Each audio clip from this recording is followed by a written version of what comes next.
Shalom saudara-saudara dan Dewan Juri yang dikasih Tuhan, salam damai sejahtera untuk kita semua. Ada istilah tak kenal maka tak sayang. Perkenalkan, nama saya Hervina Setiawati yang setia kata Pak Nikolas tadi ya. Dan saya biasa dipanggil Vina, tapi pastinya bukan Vina Panduwinata ya, itu beda Bapak Ibu Saudara. Baik, sebelum menyampaikan tema, mari kita bersatu dalam doa. Allah Bapa Surgawi, segala puji syukur kami naikkan kehadirat-Mu karena pada hari yang indah ini, hamba bisa menghadiri secara live lomba khotbah dalam rangka ulang tahun keempat Rusing Anak Terang Ministry. Kiranya Roh Kudus menyertai untuk menyatakan isi suara hati-Mu, dan kiranya hanya nama-Mu saja yang dipermuliakan. Di dalam nama Tuhan dan Juru Selamat kami, Yesus Kristus, kami sudah berdoa dan mengucap syukur. Haleluya. Amin. Puji Tuhan ya. Sesi kali ini tema yang mau saya sampaikan berjudul Follower Jesus Zaman Now. Follower Jesus artinya pengikut Yesus. Zaman now berarti masa kini atau kekinian. Jadi bagaimana seharusnya kita menjadi follower atau pengikut Yesus pada masa kini? Karena sejatinya arti kata Kristen adalah pengikut Kristus. Dan saya akan mempelajarinya lebih dalam dari sudut pandang konteks kekinian. Di era digital, saudara, kecanggihan teknologi mempermudah kita mencari berbagai macam informasi.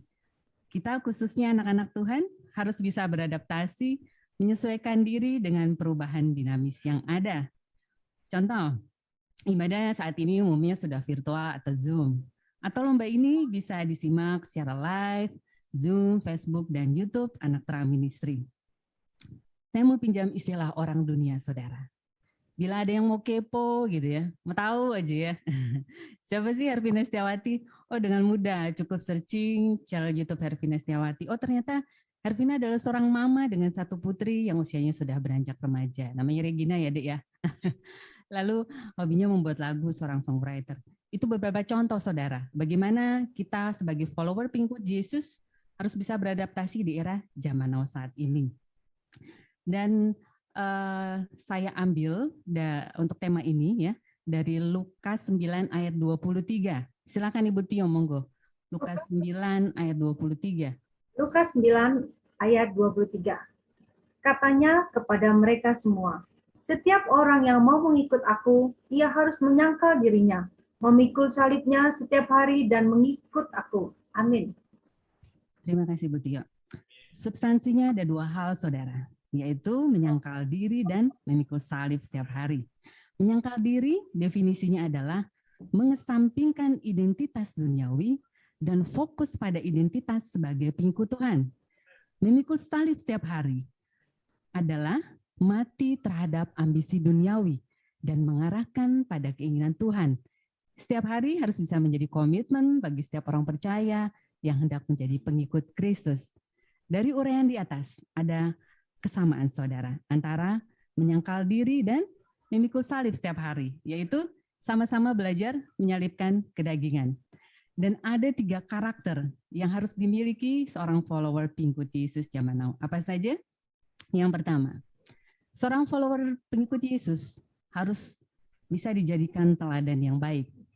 Seperti tertulis dalam 1 Timotius 4 ayat 12 dikatakan, hendaklah kita menjadi teladan bagi orang-orang percaya dalam hal perkataan, tingkah laku, kasih, kesetiaan, dan kesucian. Saya akan ambil contoh ya dalam hal perkataan. Idealnya anak-anak Tuhan jangan suka berbohong ya, menyebarkan hoax, gosip, dan sebagainya.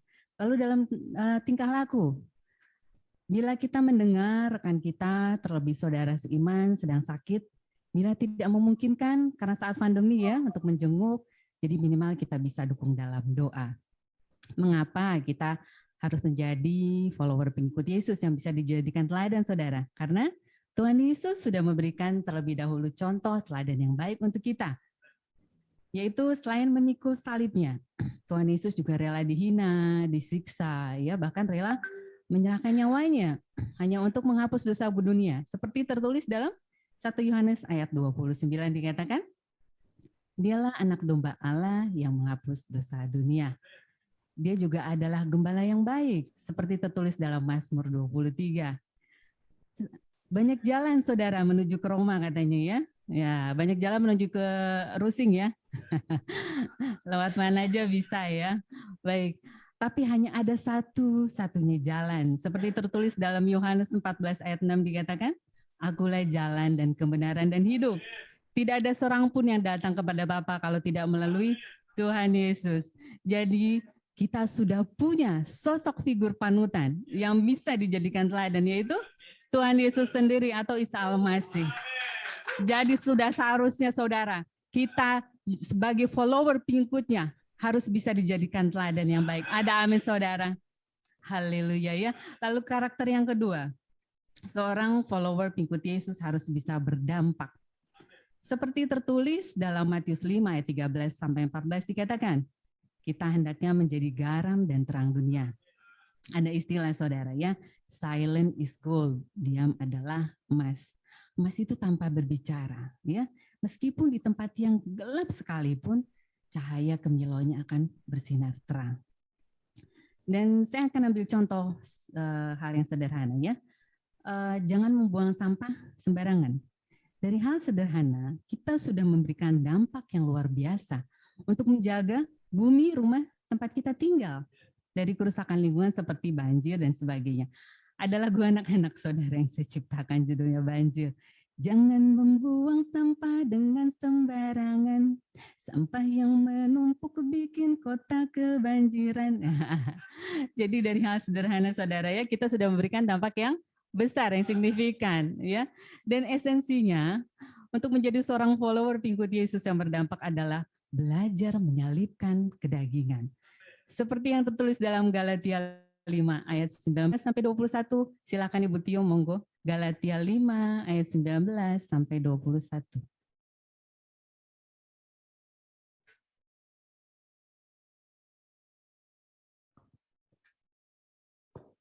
Silakan Ibu Tio. Galatia 5 ayat 19 sampai 21. Galatia 5 ayat 19 sampai dengan 21.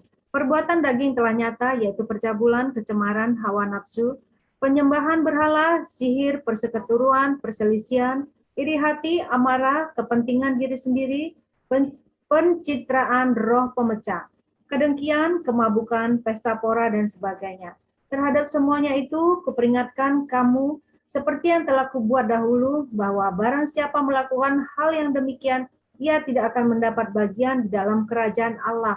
Amin. Terima kasih Bu Tio. Ada amin saudara? Ada 15 contoh kedagingan yang saya cermati, tapi saya tidak akan bicarakan semua karena durasi ya. Ya, saya akan ambil 3 contoh ya yang umumnya biasa terjadi. Tapi ini terjadi pada orang dunia di luar sana ya. Percabulan, perzinahan, perselingkuhan. Sudah ada pasangan, istri cantik, suami ganteng ya. Masih serong kanan kiri oke ya. Ada istilah Jawa saudara. Ora isin karo konco, dulur, anak, bojo, putu, orang ngilu usiane piro saiki. Artinya apa saudara? Saya translate ya.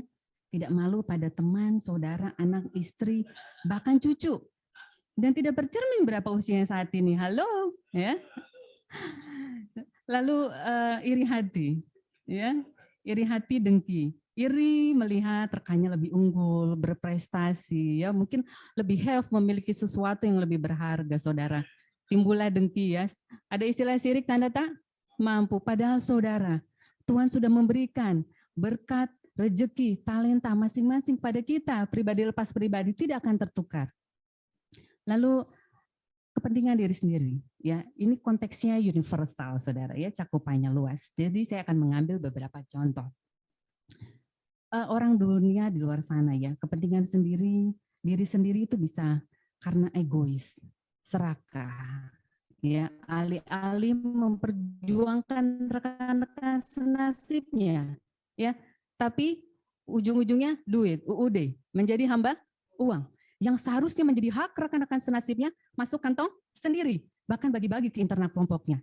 Saya pinjam istilah orang dunia, saudara, korupsi berjamaah, makanya ada KPK ya, ya, dan saya cermati ini juga terjadi pada organisasi komunitas yang di dalamnya ada anak-anak Tuhan yang sudah senior, yang pastinya sudah paham firman, saudara. Ya, tapi oknum memang ada di semua lembaga dan institusi. Lalu Tidak jarang juga saudara dalam hubungan relasi keluarga antara orang tua dan anak. Sudah mengetahui salah satu anggota keluarganya mengalami kesulitan, ya, apalagi kondisinya disabilitas tunanetra misalnya, yang seharusnya peduli, penuh kasih, memberikan uluran bantuan, ya, tapi faktanya saudara, memberikan bantuan pun masih menggunakan hitungan teori pedagang, kalkulasi untung rugi, ya. Lalu saya cermati juga ada oknum anak Tuhan yang rela meninggalkan Tuhan Yesus, rela menjual satu-satunya tiket keselamatan menuju Bapa. Hanya untuk apa? Untuk pasangannya yang tidak seiman. Hanya demi apa? Demi harta yang sifatnya fana dan sementara. Tapi itu terjadi di luar sana, saudara. Ya, bagaimana mereka bisa memperluas kerajaan Allah? Bagaimana mereka bisa mempermuliakan nama Tuhan? Justru mereka mempermalukan nama Tuhan. Saya yakin dan percaya, anak Tuhan di sini semua yang mendengarkan saya saat ini secara live, baik Zoom, YouTube, dan Facebook, adalah anak Tuhan yang manis, baik hati, tidak sombong, dan rajin menabung. Ada amin, saudara. Rajin menabung di Calengan ya. Oh, beda ya. Baik, dan saya akan bersaksi sedikit, saudara, ya, tentang kehidupan saya. Ya. Tahun 2007 saya didiagnosa retina lepas, ablasi retina. Karena pasca persalinan anak saya yang pertama, Regina, saya berisiko minus tinggi. Jadi saya disarankan medis untuk persalinan sesar, tapi saya tetap menjalani persalinan normal.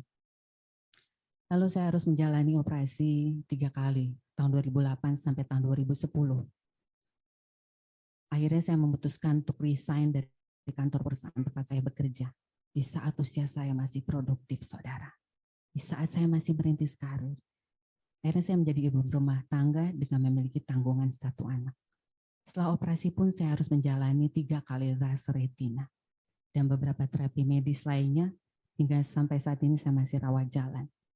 Saat itu saudara, kadang saya tidak mengerti apa maksud dan rencana Tuhan dalam hidup saya. Tapi saya mulai belajar untuk menerima ujian salib kehidupan saya hari lepas hari. Apa yang terjadi, saudara? Tuhan bekerja begitu dahsyat, luar biasa. Tahun 2014, saya notabene sudah menjadi ibu rumah tangga. Saya terpilih oleh sebuah media mainstream, 3 peserta, 3 orang ya, 2 pria dan saya satu-satunya wanita, diskusi publik dengan Pak Wakil Presiden saat itu, Pak JK. Dan saat itu saya menjadi narasumber di berbagai media mainstream lainnya. Lalu 2017, saya mulai mengenal komunitas khususnya tunanetra meskipun saya belum menjadi anggota tetap.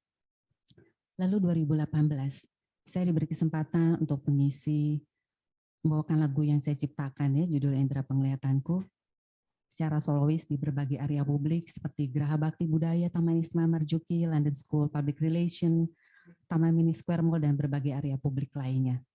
Lalu masih di tahun yang sama, saudara, Tuhan bekerja. Saya terpilih satu-satunya disabilitas netra, rapat kerja di luar kota dalam rangka sosialisasi pendampingan hukum yang diselenggarakan oleh Lembaga Yudikatif Negara. Notabene saya bukan sarjana hukum, saya hanya seorang sarjana ekonomi. Lalu 2019, saya diundang menjadi narasumber di sebuah acara talk show stasiun televisi swasta Dai TV. Saya membawakan lagu ciptaan saya, Indera Penglihatanku, bersama anak saya Regina, di program Kumpul Keluarga, temanya Orang Tuaku Spesial. Lalu saya sempat off-air juga di Metro TV, dan update-nya Februari 2021 saya menghadiri event nasional yang dihadiri juga oleh Pak Presiden. Kebetulan saya mewakili disabilitas dan saat itu saya bersama dengan Pak Nicholas Tabarat dan didampingi anak saya Regina. Di studio Kompas TV pastinya dengan protokol kesehatan yang ketat ya, karena sudah pandemi COVID-19. Apa artinya, saudara? Bukan kuat dan hebatnya seorang Hervina. Tapi ketika saya konsisten untuk menjadi follower pengikut Yesus, dengan konsekuensi apa, saudara? Belajar menyangkal diri, menyalibkan kedagingan, dan memikul salib ujian kehidupan saya meskipun berat, saudara. Bahkan ketika saya mendengar rekan-rekan sesama tunanetra yang belum menerima bantuan program pemerintah, puji Tuhan, 2-3 tahun lalu saya sudah menerima berbagai macam bantuan program pemerintah secara independen atas nama pribadi, bukan dari organisasi ABCD. Itu karena kebaikan Tuhan, kemurahan Tuhan. Tuhan cukupkan semuanya. Saat ini saya mengerti, inilah jawabannya. maksud dan rencana Tuhan. Ketika saya konsisten, saya dipakai Tuhan untuk dipakai Tuhan sebagai follower pengikut Yesus yang berdampak, bisa menjadi saluran berkat untuk kemuliaan nama Tuhan. Ada amin saudara? Lalu karakter yang terakhir, yang ketiga, kita harus menjadi pelaku firman. Seperti tertulis dalam Yakobus 1 ayat 20 dikatakan, hendaklah kita menjadi pelaku firman, tidak hanya menjadi pendengar. Ada istilah saudara, NATO, not action talk only. Orang dunia di luar sana banyak hanya jago teori firman ya, Kejadian sampai Wahyu bahkan titik komanya hafal ya, tapi tidak ada actionnya, tidak ada tindakan konkret nyata.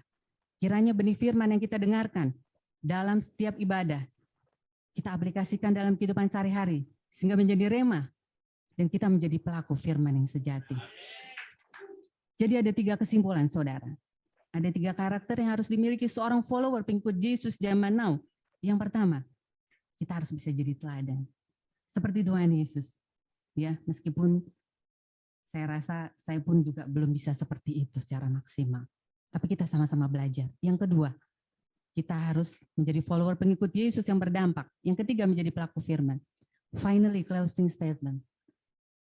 Talenta yang diberikan Tuhan kepada kita, khususnya kepada saya kembalikan untuk kemuliaan nama Tuhan. Saya membawakan lagu ciptaan saya tahun 2019 dan kali ini perdana saya publikasikan di hadapan saudara sekalian, judulnya Pelaku Firman. Kita angkat pujian ini saudara hanya untuk kemuliaan nama Tuhan. Ruang hatiku yang terisi oleh ungkapan suara hatimu,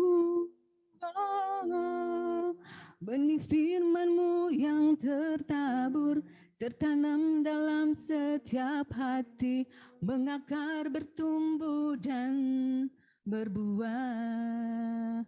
Jadikan kami pelaku firman-Mu yang sejati, menjadi rema dalam hidup ini. Jadikan kami pelaku firman-Mu yang sejati, membawa terang dan pelita hati, membawa terang dan pelita hati. Kita tutup dengan doa. Terima kasih Tuhan atas ungkapan suara hati-Mu. Kiranya benih firman yang tertabur, tertanam dalam setiap hati kami, mengakar, bertumbuh dan berbuah lebat, sehingga kami menjadi pelaku firman-Mu yang sejati. Di dalam nama Tuhan dan Juru Selamat kami, Yesus Kristus, kami sudah berdoa dan mengucap syukur. Haleluya. Amin. Haleluya. Beri kemuliaan bagi Tuhan. Mohon maaf ada kesalahan dalam penyampaian kata, karena ada istilah tak ada gading yang tak retak. Tuhan Yesus Kristus memberkati.